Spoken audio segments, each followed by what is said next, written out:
Now, Henry Ford said people are resistant to any change that's more than 10% from what they're used to.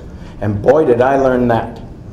And what we've got here, when you're shifting the paradigm, the left-brainers have to think further outside the box than the right-brainers because of this broad base, because it doesn't fit their rules.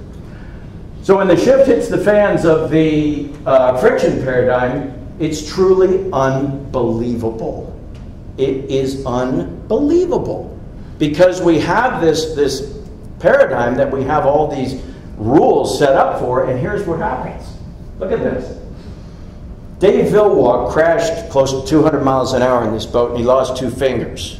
And Bernie Little called me up and said, Ed, we're flying you up to Seattle here, and we want you to design a new steering wheel for Dave. I did, and you'll see it. Well, here's what happens. Actually, I think I pulled that up. What happens is, look what he says here. Dave said, it's probably easier than it used to be. Look what the editor wrote. Villwalk says jokingly. He wasn't joking. So this is part of the challenge I have. Whoops, I thought we went there. Okay. This is part of the challenge. Dave loves the wheel. It genuinely was easier to turn, missing 2 fingers with this molded grip. But the common perception is, you remember I told you it's unbelievable? Look at this. Okay, the old friction paradigm limits improvements to improvements in the coefficient of friction only.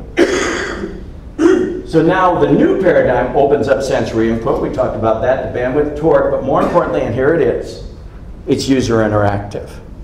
And that's a big challenge for me, because when you show a radically winged out design to somebody, the first thing they say is that won't work. Well, then don't design it that way. You see, that's part of the challenge I have, is for people to, because in the past they've realized, hey, that's take it or leave it.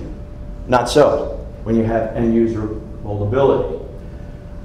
The human-machine interface is now adjustable. And this opens up a whole world of opportunity. But think about this.